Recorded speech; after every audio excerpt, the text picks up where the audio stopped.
Today, we're diving into the Metroid Prime 4 review roundup. Does it live up to the years of hype, or is Samus stuck in the past? Plus, what are the Game Awards really teasing with that mysterious statue? We have some theories. And Helldivers 2 just got a surprising PC upgrade. Is this the version fans deserved at launch? Stick around for all that and more. Welcome, friends, to Good Playing with You, your weekly gaming news roundup. I'm Dan Whitehill, and as always, I'm joined by my steady swarm of Matts. Matt Lord. Hey, how's it going? I'm back. Woo! Welcome back. And Matthew Moulding. Hey now, I've always been here, unfortunately. Before we hit the headlines of the week, we're only 156 subs away from our goal, so if you're watching on YouTube, please be sure to hit the like and the subscribe. All right, with that out of the way, let's jump into the headlines of the week. First up, Metroid Prime 4 finally released, and this one has been a little controversial around here, so I'm dying to know the scores. Moulding, you have the update. Yeah, it's the moment we have all been waiting for. Metroid Prime 4 Beyond released this week. If you are a fan of the pod, you know that I have been a harsh critic of the game since the first trailer revealed and my time hands-on with it last summer. But what do the critics have to say? Well, as of recording, it is sitting at an 81, or generally favorable, on Metacritic. This is the lowest score of the core Metroid Prime series and the lowest score for a Metroid game since Metroid Prime Federation Force on the 3DS nearly 10 years ago. But here's what some of the reviews had to say. Dan Reichert at Giant Bomb gave it a perfect score and says, despite a few tweaks and new features, motion controls, psychic powers, a non-linear hub world, and the occasional side character, this is Metroid Prime through and through. It's without a doubt the closest the series has ever felt to the original Metroid Prime in terms of tone, gameplay, and quality. Kyle Hilliard at Game Informer says the game is an 88 and writes, Metroid Prime 4 Beyond maintains the high standard set by previous games in the series with incredible atmosphere and subtle touches that make the planet of Euros look and sound real, but it is not without a handful of annoyances that hinder the immersion. And finally, Robin B at Inverse gives it a 60, adding, ultimately, much of Metroid Prime 4 feels like a failed experiment. As great as it is to explore the lightning-struck Volt Forge or pick through the haunted remains of the Ice Belt facility, the game's standout moments are buried in drudgery. So, boys, what do you think? Is this scoring more or less what you figured after watching trailers and gameplay all year? Or were we too harsh on our complaints, or were we not harsh enough? I think we were spot on. I mean, I figured it was going to be around an 80 coming from the typical reviewers out there, and 81. I'm not too surprised, but I mean, I think everyone did expect this game to be 100, like I did when I like Prime. To me is like, this is the game that would sell consoles, people would be looking forward to. Any hardcore Switch user out there is gonna be like, I need to buy Metroid. And when you see an 80 sitting there, you're like, I don't know, I don't have to get this launch day, that's for sure. Maybe I wait till it goes on sale. Like, who knows, maybe that's not far off. It doesn't look good for this game to me, and I think we nailed it. I mean, we had that short still going off, people going at us, but I think, the proof is in the pudding. It's out, and I think the game is what it is, which is pretty mediocre.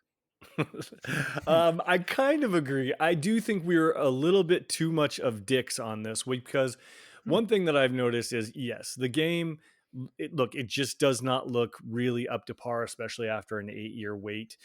And it doesn't really look like it's doing much new. But as you alluded to, we got a lot of feedback on social media, and we're told to fuck off all the time regarding this clip.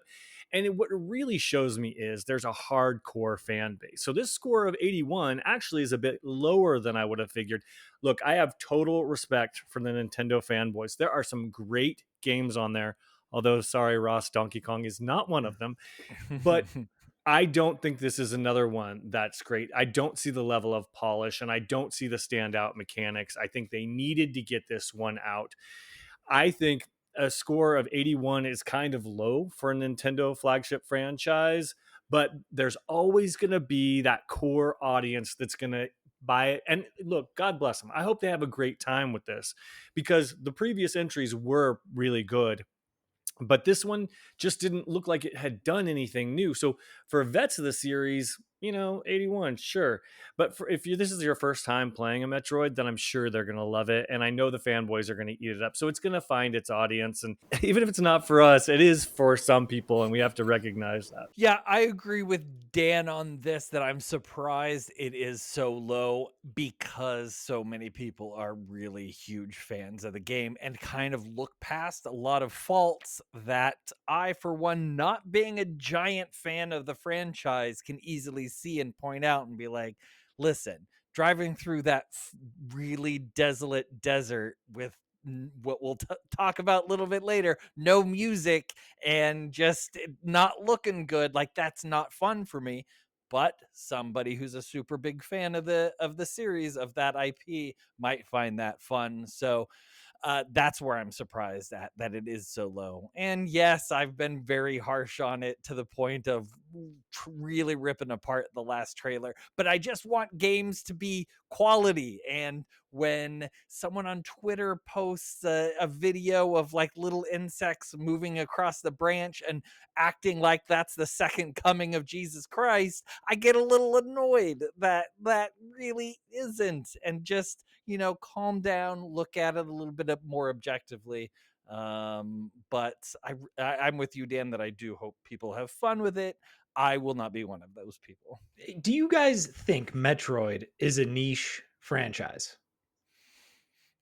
I think it's one of the mainstream Nintendo franchises. I think you're looking at Mario and you look at Metroid as being up there in like the top 3, top 4.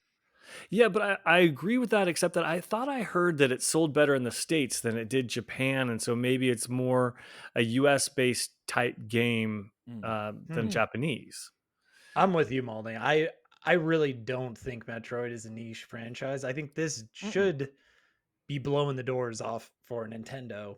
And people online will tell you. I mean, people were in the mix, and I was kind of in the comments. People were saying, "Oh no, don't." People don't even know what Metroidvanias are. I'm like, wait, excuse me? Like, Yeah. I don't know, man. I think Metroid it's been around for nearly 40 years. It's a pretty mainstream and flagship franchise for Nintendo. So I'm just a little like, I don't know. People want you to believe one thing about this game, and then I just think it's a much bigger title. Nintendo needed a home run right now, and it didn't hit like it should. Yeah, when you're using the name of your game as a description for other games, as in Metroidvania, it's a mainstream game. It's not a Good niche point. game. For sure. But it shows that there are just some blind audience members that are going to love this no matter what it looks like or how it plays. And speaking of, I do want to touch real quickly on what you brought up, Malding. The soundtrack, apparently I just read this article that the soundtrack of the game, when you're out in that open world riding your motorcycle, it's completely quiet unless you paid $30 for an amiibo for this game that unlocks the soundtrack. No. That is ridiculous, because the number one fault I had for Borderlands 4 was that it was too quiet and you only had music when you were fighting one people. But this one, the desert is quiet completely unless you pay to unlock it. That's crazy. What do you guys think about that? Dude, I did not know that. That makes me want to like throw a brick through a window. Not mine, but like Nintendo HQ. Someone else's window. Yeah, I like that is bonkers to me. Like the greed level to not include music, like that's unheard of. Well, supposedly, according to this article, it's just within that when you're on your motorcycle in the desert area. It's not the entire game, but just when you're riding around. Yeah, but I know it's ridiculous. That's crazy still, because I mean, when you're riding on a motorcycle, you want to have a little bit of like a vibe going. Like music goes perfect with a motorcycle ride. So that's just that's a really crazy I don't know. Hadn't heard that. That's pretty greedy to I me. mean, just by itself, amiibos are an incredible grift on Nintendo's part. So just adding grift on grift, it's disappointing, but it does not surprise me.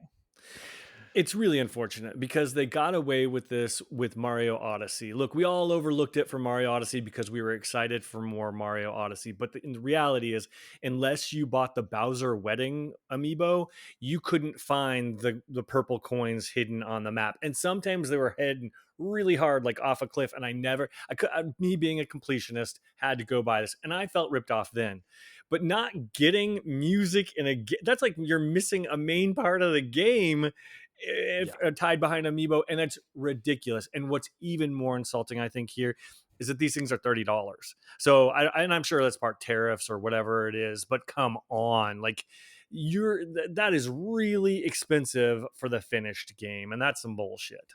It's Amiibos have taking been advantage 30. of their fans. That's what it's Yeah. doing. It's taking advantage of people. And amiibos have been like $30 forever, so they can't even use that tariff excuse. They've been expensive AF for a long time. So Grift. Ken Grifty Jr. Get a For load sure. of Ken Grifty Jr. And then the other thing that I had read about this game that I wanted to bring up and get your opinion on is I've seen all this divisive talk on the actual look of the game. Some people love the sparse graphics, and some people are like, okay, yeah, the open world's bland, but then with the amazing detail in the biomes is where it's really at, and they're trying to excuse it. And then some people are saying like, oh, this looks amazingly great for a Switch 1 game. And some people are saying, oh, well, this is the reason that you want to upgrade for a Switch 2.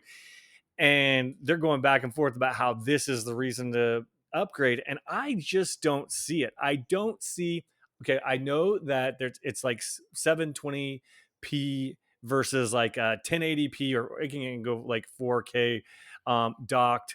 And 60, but I don't see that like that is the reason to go buy a brand new console.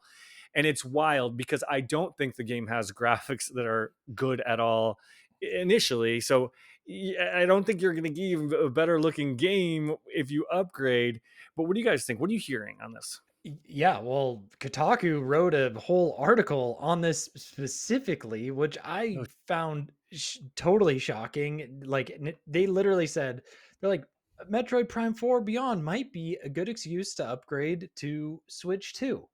And it goes on to say, like, having shipped on both consoles, Metroid Prime 4 is a prime opportunity to get a sense of the clear technical differences between Nintendo's newest console and its last gen hardware. And the article goes on, it has a YouTube video that's showing a comparison side by side between the old gen, new gen. And then it goes on to say Switch 2 on both quality and performance modes shows a clear advantage when it comes to a higher resolution and clearer images.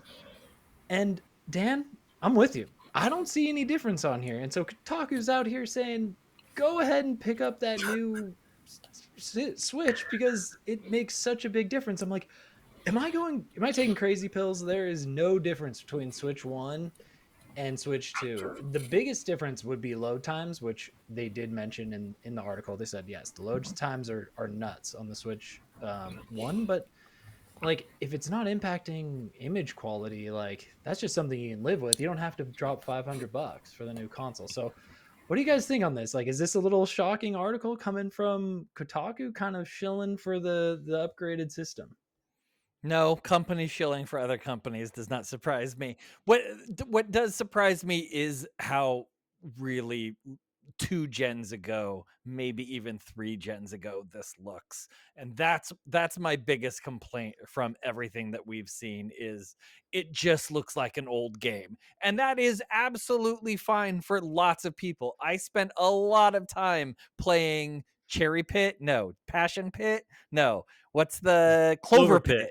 I probably spent, I don't know, 10 hours playing that game, and I just fine. That is like pixelated graphics, and it was the gameplay that kept me going. So that is what's going to happen for a lot of people is they feel that gameplay is worth it.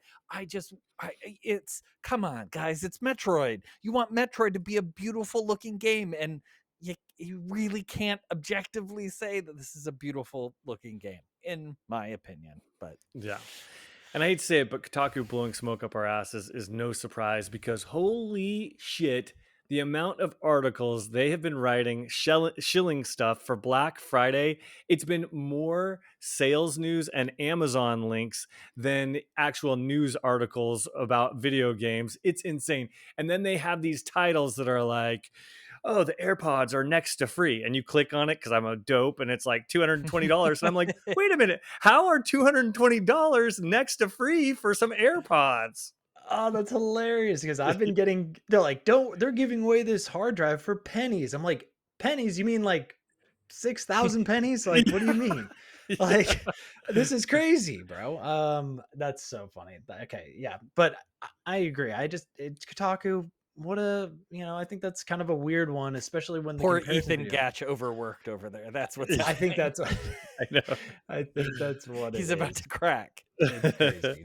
I But agree. No, I think at the end of the day, it's the same situation. There are some people that are just tunnel vision pro Nintendo, and that's fine, and they're happy. And I think those are the people at Kotaku that are writing these stories about pushing for upgrades and all that sort of stuff. So I think you just have to understand that there's a different audience out there, and God love them, and hopefully they have fun with it. well, Dan, Yeah, are you gonna buy it?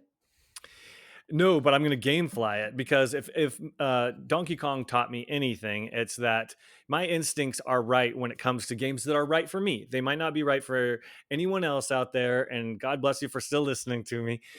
You're welcome to like whatever you want, and I want people to like this game, but I'm definitely not going to buy it. I am going to gamefly it, but I have to wait. Like, I'm on the cheap tier, so I have to wait. Of Yeah, course, I have 2 to wait the weeks or 8 something. days, and then I have to wait for a month after release before I can get it. So I will keep you posted. You can look for my review in the new year.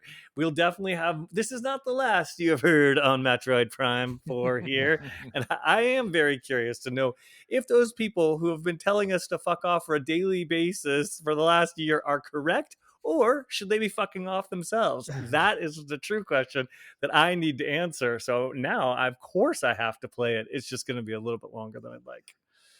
Can't wait. All right, the next thing I want to know about is the Game Awards mysterious statue and what's going on there. But first, before we talk about that, let's talk about our sponsor, Instant Riot. Absolutely. This week's episode is brought to you by our friends at Instant Riot. Be sure to check out instantriot.com for fresh shirts weekly through the holidays with funny game crossovers and some irreverent elf humor. And Instant Riot is the official partner for Good Playing With You merch. Enter code GEEKGIFT for 10% off your order this holiday season. A big thank you to our friends over there at Instant Riot. And if you're watching on YouTube and wearing Expedition 33 shirt, and it is a big seller right now, so get it while you can. So now let's talk about the Game Awards. For our listeners out there, we will be recapping and reacting to the awards next episode. Well, I can't wait because they always have some sort of good announcements, and those leaks and rumors are going to start flying like anytime now. I'm waiting for it. One thing that hasn't leaked though is what the heck this Geoff Keighley image is. Malding, why don't you tell us all about it? Yeah, what is Geoff Keighley teasing with the mysterious Game Awards statue? This is from Wesley Yinpool at IGN. Keighley kicked off the Game Awards hype train last week by tweeting a picture of a demonic monolith located in the Mojave Desert alongside the confusing caption, regal, period, inspiring, period, thickness, period, leading to rampant speculation about which video game announcement it relates to. Windows Central reporter Jez Corden took to social media to say the tease related to an expansion for Diablo 4. But Corden's claim was debunked by Bloomberg reporter Jason Schreier, who insists the statue had nothing to do with a Diablo 4 expansion. Quote, no idea where Jez is getting that, but this statue is not teasing the Diablo 4 expansion, Schreier said. I don't currently plan on reporting what it is. Sorry, but it's a good one. That's annoying. That clarification sparked a new round of speculation, with some fans pointing to the long-awaited reveal of Bethesda's The Elder Scrolls 6. Alas, according to Schreier, it's not that either. Quote, I'll do this one more time because people are getting out of control. No, the statue isn't teasing Elder Scrolls 6, Schreier said. So what is it then? Given the demonic aspect of the statue, some are suggesting a Doom-related announcement of some kind, perhaps DLC. Some fans are going off the deep end, suggesting everything from Bloodborne 2 to Half-Life 3, the latter of which has seen some rumblings as of late. In truth, Geoff Keighley's statue could relate to very much any video game with a demonic or hellish theme. That's a lot of video games. So, boys, what do you think? Is this something worth getting excited about, or is this just viral promotion at its core? Are we about to get a big AAA announcement or another mobile gotcha game with marketing money to burn? Well, I'm going to tell you right now, it's going to be Saros. So it's Saros Ooh, related, interesting. and it's not going to be a fresh game announcement, and we're going to be very bummed because I would have loved a Half-Life 3, but that thing looks exactly like the Saros marketing we've already seen, and that's where my money's going to go. I Wow, know great what it guess. is. I know for sure exactly what this is, and I have my guess, and I'll say it is nothing but disappointment for everyone because I think people have spiraled this out of control and they're expecting so many things here that everyone's going to get excited about what they want, and when it's finally revealed, we're all going to be angry at Geoff Keighley. So I refuse to get my hopes up too high. If I really had to guess, it would be something from Kojima because they're totally BFFs and he loves Kojima and wants to shill for him. So this is definitely something in my book that Kojima's working on. Maybe OD for Xbox, who knows? But it's definitely one of Geoff Keighley's buddies. And I can't believe the amount of press this has gotten in speculation. Including us, because I really wanted to talk about this because I think it's one fantastic viral marketing at the beginning, but you are right. It is going to come to bite them in the ass when it's going to be something lame or something that people aren't really excited about. I'm telling you what it is. It's Diablo 4. A reporter who knows what it is not going to say, "Oh yeah, you nailed it. That's exactly what it is." Of course they're going to say that's not what it is. It's the Diablo 4 DLC. That's my guess. So you're going team Jez Corden and not Jason Schreier. You do think it's from Diablo? I think it's from Diablo. Yeah. But I think it's from their DLC. Why would Schreier then take the opportunity to just like, because someone guessed what it was, and it's some journalist's responsibility to have a secret not come out. That's my guess.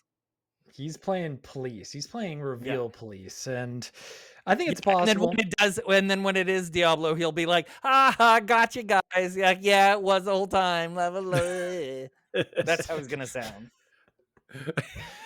Very possible. If it was, let's just say this: if this is somehow is Half-Life 3, then it would all be worth it. But anything else, it's like, okay. Yeah, I think only Half-Life 3 or Elder Scrolls, those are the only two games that are big enough for this not to be a disappointment. I think anything other than that, people would be like, "Oh, really? It was all of that for this?" Like, that's what it's gonna be. And I think they just said Elder Scrolls is not going to be released until after GTA 6. So like I highly doubt it's going to be Elder Scrolls related. Like we're a ways, and it's probably further than 2027, or it's gonna be a bit. Yeah. I don't know. I would love for it. I mean, even if it's OD related, it's like, I don't know. For some reason, when I think of the OD trailer now, and then I think of the monster in the desert, I'm just like, I hope those two aren't connected because they don't seem to really fit in the same sort of. I agree. Game. I agree, but we'll see. Yeah. We'll see. It could be, though. I think it's possible. Maybe Kojima has another project. I don't know. Anyway, let's talk about games that are actually released, and let's talk about Helldivers. Apparently, there was an update that's really well received there. Lord, you had this story. Yeah, this is such an interesting one. So Helldivers 2 devs worked with Sony Studio Nixus to create a slim version for PC that reduces file size from 154 gigs to 23. This is from IGN's Wesley Inpool. For some time now, PC gamers have complained about Helldivers 2's bloated installation size on PC, and Arrowhead recently outlined plans to bring it closer to the size of the console version. In a post on Steam, Arrowhead said it had worked with Sony-owned PC port specialist Nixis to reach its goal sooner than expected, reducing the PC installation size from 154 gigs to 23 gigs for a total savings of 131 gigs. That's an Oof. 85% reduction. So, like, this is a huge W, I think. Would you want to see some, file reduction on other games? I think this is an awesome starting point. I didn't even really realize this kind of thing can honestly happen. Like, from 154 gigs to 23, that's pretty incredible. So, what do you guys think? Do you want to see this happen to a more variety of games that are just taking up tons of space on your console or PC?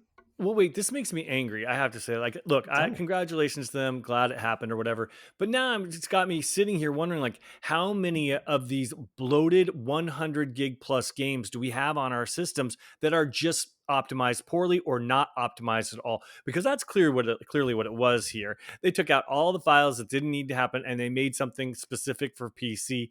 And they're not doing that on our consoles or other things. Well, some I'm sure are, but the majority of it aren't doing this. And when you have a file reduction that's big, it clearly, on one of the biggest games for Sony, it clearly shows that there's something wrong with the video game pipeline when we're getting these things and they're not truly optimized. So it pisses me off a little bit. I'm happy for them, but it just shows the size of bloat and that's out there.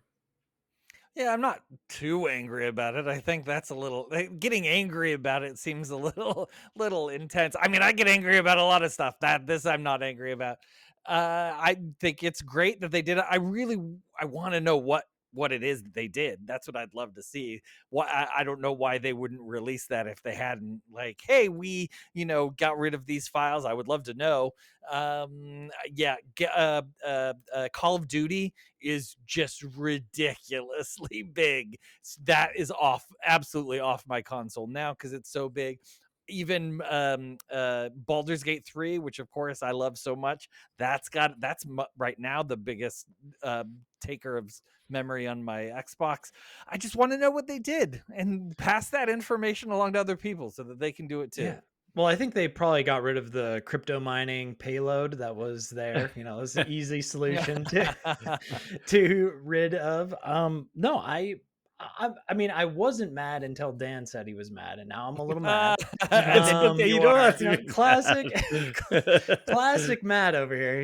It's like I'm a Yeah. little riled up. I totally get what you're saying, though. It is really a matter of these games seriously being unoptimized, especially I think these PC games, and we definitely need to get to a point where they don't launch at 150 gigs. They launch instead just at this 20 gig mark, or we don't have to go huge. Like, these things are getting out of hand. But I would like to see other games try to accomplish what they did here, because I think this could be awesome for games down, like some of the more popular games that have just gotten so bloated with updates and yada yada. This would be a cool thing for them to do and slim down the file size. It's a conspiracy. It's a conspiracy by big memory trying to get you to buy more memory for your PC. But now that memory is unaffordable and people can't buy it, they have to like slim down their games because they know they won't fit. Yes. I see. It's truly a conspiracy. I love it. I love it. By big memory. Big memory. Yeah, big memory. All right. Speaking of big memory, I bet Xbox Cloud takes a lot of it to play some video games. And there was a very interesting article that I want to get you guys' opinion on. Xbox boss Phil Spencer says cloud gaming is way up for Game Pass this year. And according to him, cloud play hours have jumped 45% compared to last year across consoles and other devices, and he calls the overall engagement encouraging. But his comments are without actually any subscriber numbers or even Xbox hardware sales, so it's tough to know how big of a win this really is, especially after Xbox raised Game Pass's price Ultimate by 50% and triggered a wave of cancellations. So it's like, look, congrats, Phil. Glad that your numbers are up 45%, but that's 45% of what? We don't even know what you're talking about here. Microsoft still says Game Pass has had a record year, bringing in nearly $5 billion in revenue, thanks to big releases like Oblivion and Indiana Jones.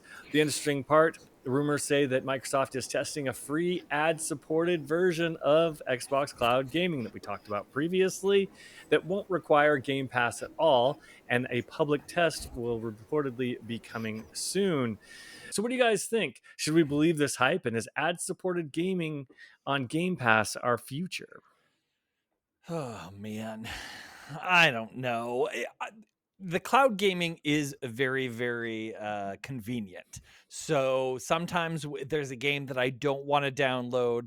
Back when I had Game Pass, because I canceled my Game Pass, Good I man. would just say, "Oh, let me just try that game out," and it would take, I don't know what, 30 seconds for it to load up, and I'd be playing it. It's super convenient.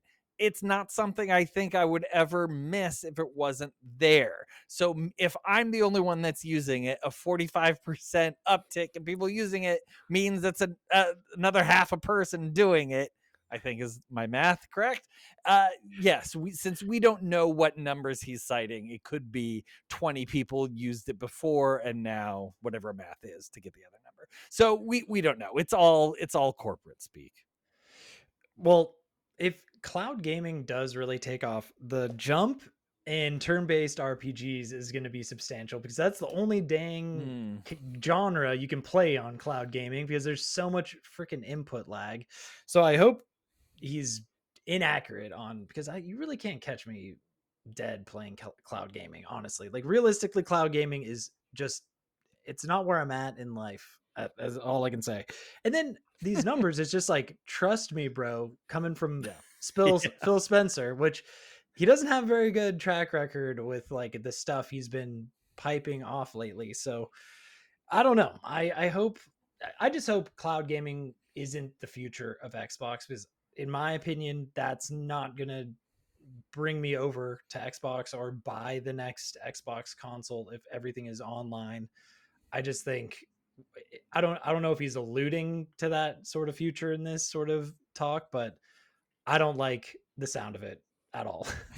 I agree, but here's my real concern. Look, we grew up with physical and we love physical media, but every time we say that on this podcast, people comment, "Oh, boy, you guys are old. We're fine with digital." And the younger generation is fine with digital, who are underneath us, but underneath them are kids probably playing on their phones and stuff like that that are used to lag and horrible player experiences. And that's the generation I think that this is going to be going towards, that it's going to be used to this and normalize this, and they might be fine with it. So even though we want a higher standard of gaming, they'll game on anything that's free or cheap and easy. And I think there is potentially a place for cloud gaming, and it's with the younger audience, and they're going to ruin video games for all of us. Mother of God, Yeah. I think you're right. That's really sad. Like, that makes me actually sad to think that maybe there are younger, I mean, there are younger gamers out there that really didn't get the same experience that we got, that was so, I thought, just kick ass. Like, Yeah. we had great gaming experiences, and cloud gaming is just so like, no, like, there's better stuff out there. So it's yikes. You'll own nothing and be happy. Isn't that what that's what they say? So true. Yeah, That's where we're agreed. going. Okay, well, speaking of owning things and being happy, let's talk about like Thanksgiving. We're happy to have you back, Lord. We got Yeah, a thank you. really nice holiday break, and I wanted to check in, see what you guys been playing. Yeah, you want me to go first, because I'm chomping at the bit, because I you know what I did? I fired up Final Fantasy Rebirth. I took that Nice. year-long hiatus off of the remake. I was like, I literally cannot play another second of one of these games, but it felt really good firing it up. I played like good 5 hours of it, and man, that game looks so good. You can already tell they've done some in improvements on the combat. It doesn't seem quite as repetitive. Molding, did you play yet, or? I played the first one. No, I haven't played. Okay. I haven't played the Yeah, second one yet. because I was like, oh man, maybe it's just gonna be more the same. No, like, Cloud's attacks feel really sharp. The opening chapter, you're kind of hanging with Sephiroth. It takes you to a cool part of the story that is in you're kind of going back to Niflheim, I believe is what the Mhm. Cloud's little hometown, and yeah, it's good stuff. I really dug that. And then Wait, did you um, play it on Steam or where did you play no, it? I played it on the PS5. Okay. I bought a physical edition for that. I actually bought it like right when it came out, and I've had Oh. it for so Mm. long, and I just haven't played it because I told you guys like I had to finish the first game before I played it, and I didn't realize that I had like 35 freaking hours left of the first game. I was so burnt out that I couldn't jump into Rebirth. I needed like a serious break. That's But so yeah, funny. I think it's gonna be really good. I can already tell. Like it seems very polished, and Oh, it got good. like Game of the Year accolades, and like I don't think it didn't win that, but No. very good, strong start to the game.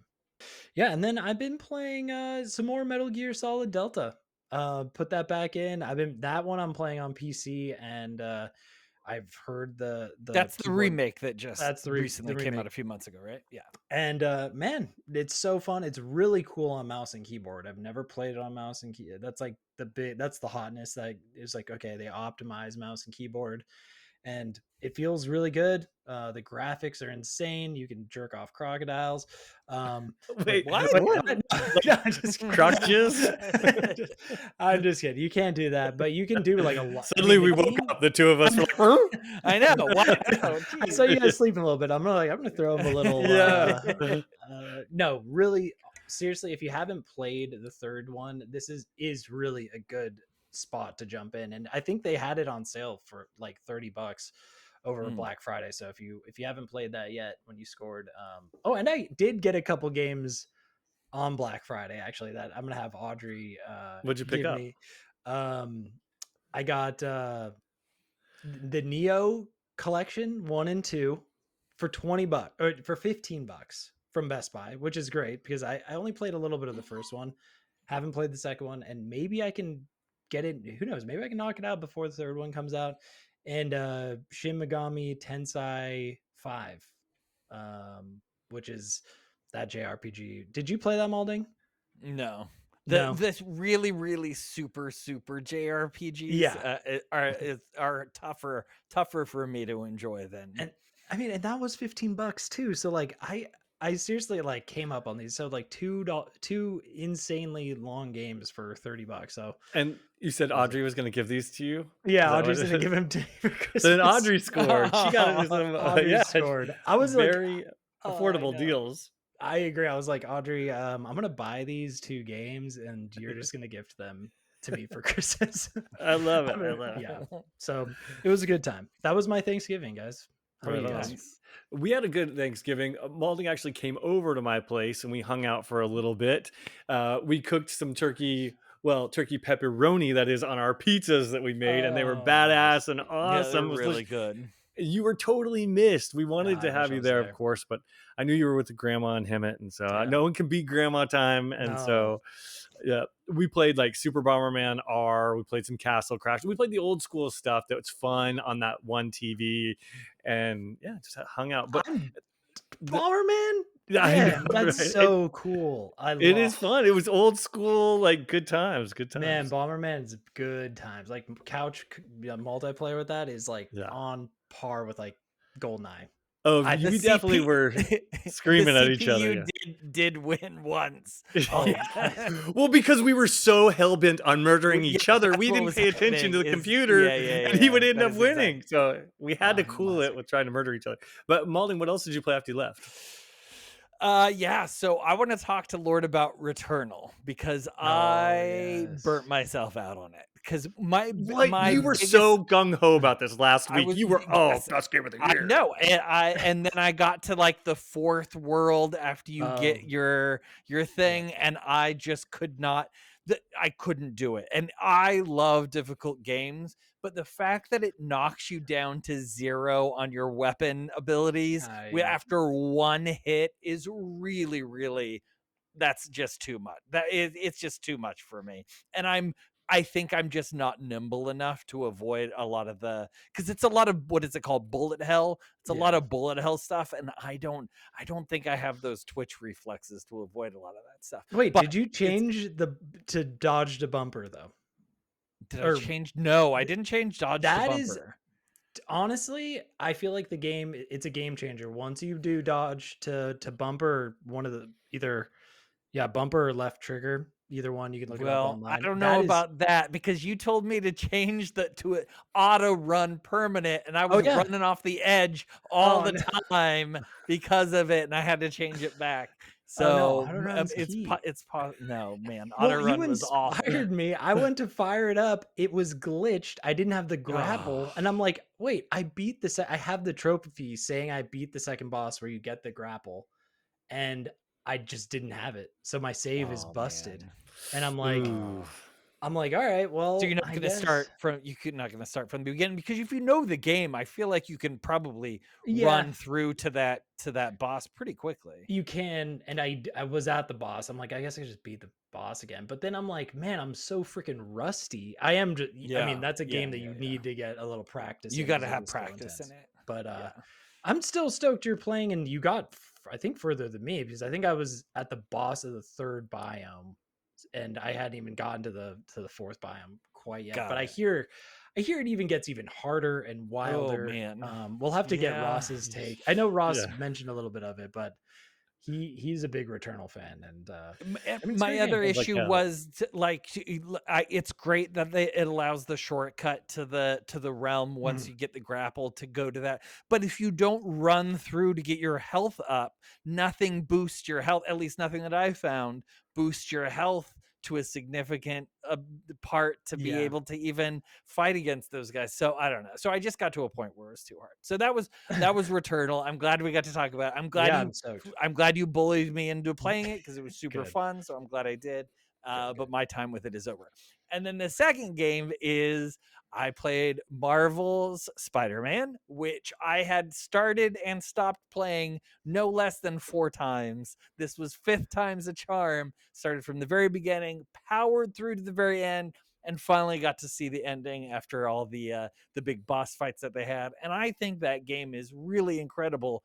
But after 30 hours of web swinging, the last thing I wanted to do was web swing anymore. I didn't want to do it. I was fast traveling all over the place, but still a really, really great game that then inspired me in conjunction with Dan last week talking about Arkham City. I re-downloaded Arkham City, and I'm going to be playing Oh, that one nice. again soon too. Oh, Yeah, So what a good go. pick. Yeah. those are great What a good games. pick. Yeah. Yeah, definitely great games.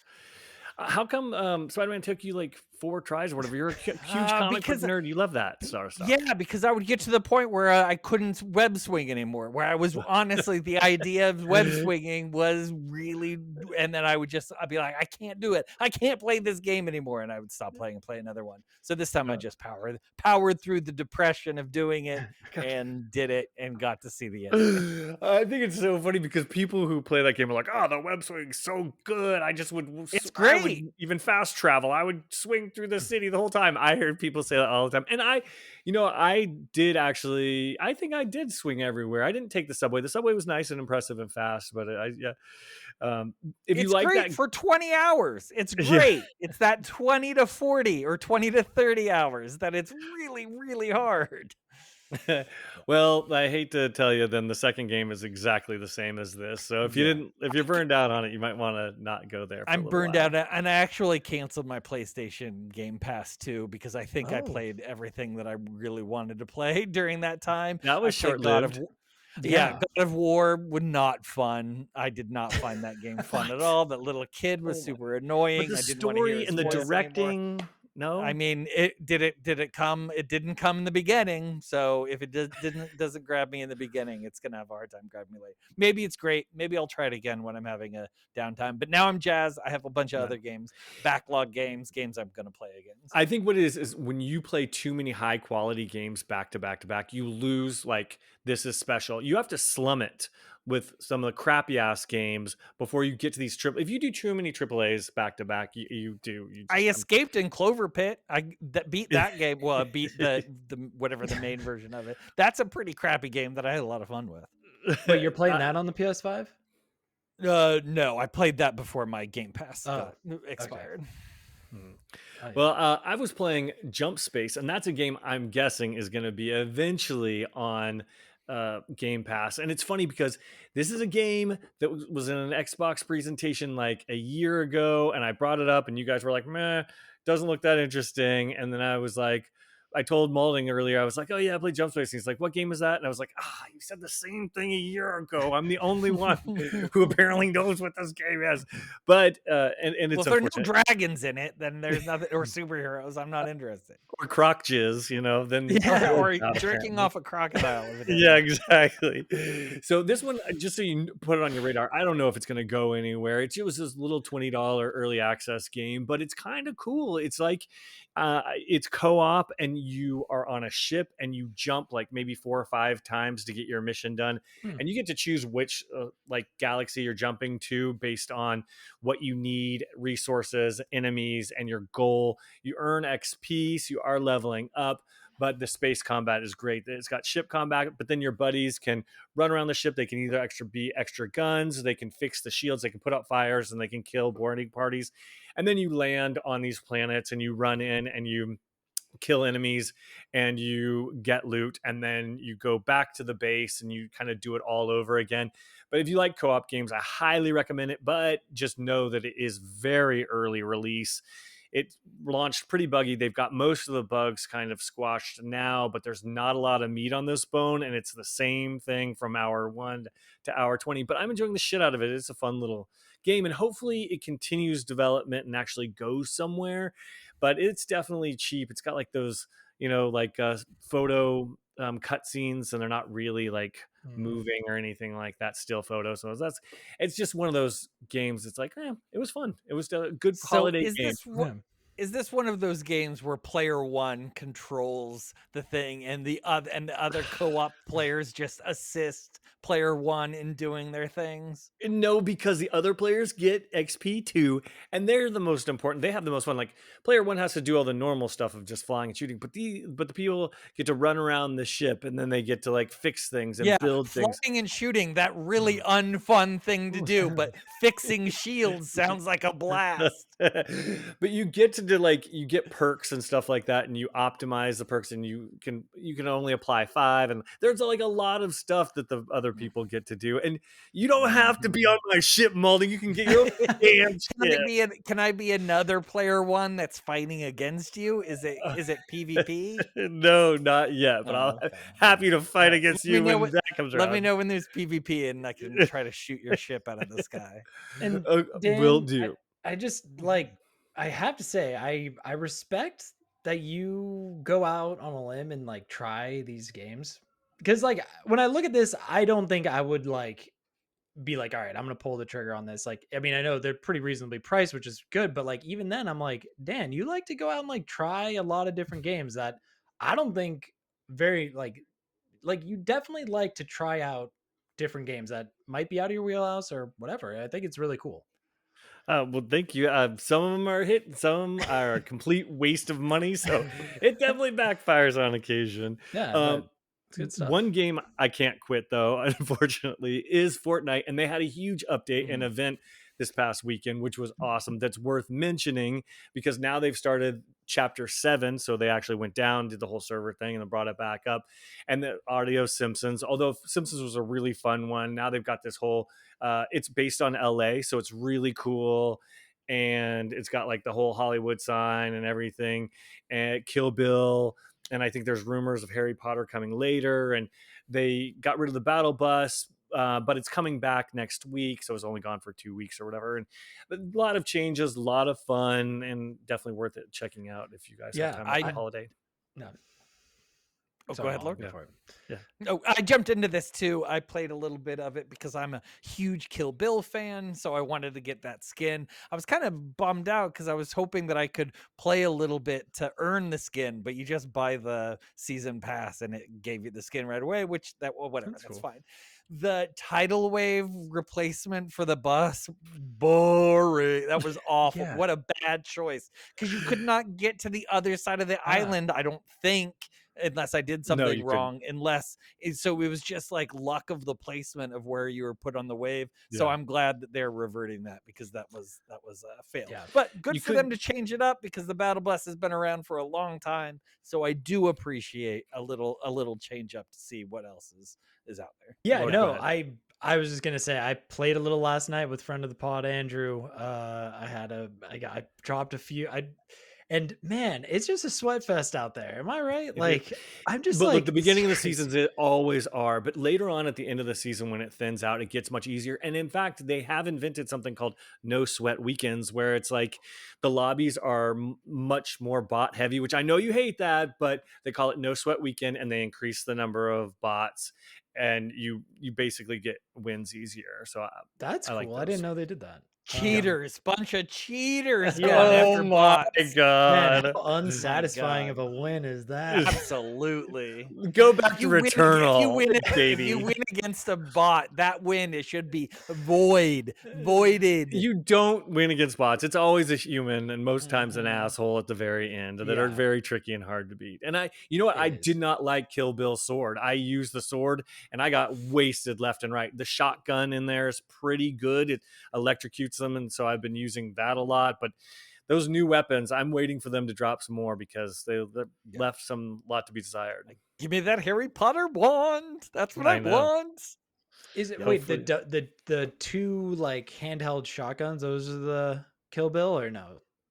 No, Kill Bill No. it's they did it like the Force on Star Wars, so it's like this triangle that you walk into this other dimension, and then you come back out with a sword. All right, I did not see that last night, but I had a good time with the sword against bots. I don't know if I fought any real people with the sword, but That's it the did story of really my well against life. the bots. Yeah. Yeah, that's the story of my life. All right, well, that pretty much wraps up everything we've got for this week. So if you're watching on YouTube, don't forget to like and subscribe. And if you're listening on a podcast, please share with like 120 friends. And on behalf of Matthew Moulding, Matt Lord, and myself, Dan Whitehill, thanks for joining us. And as always, good playing with you. good playing with you. Good playing with you.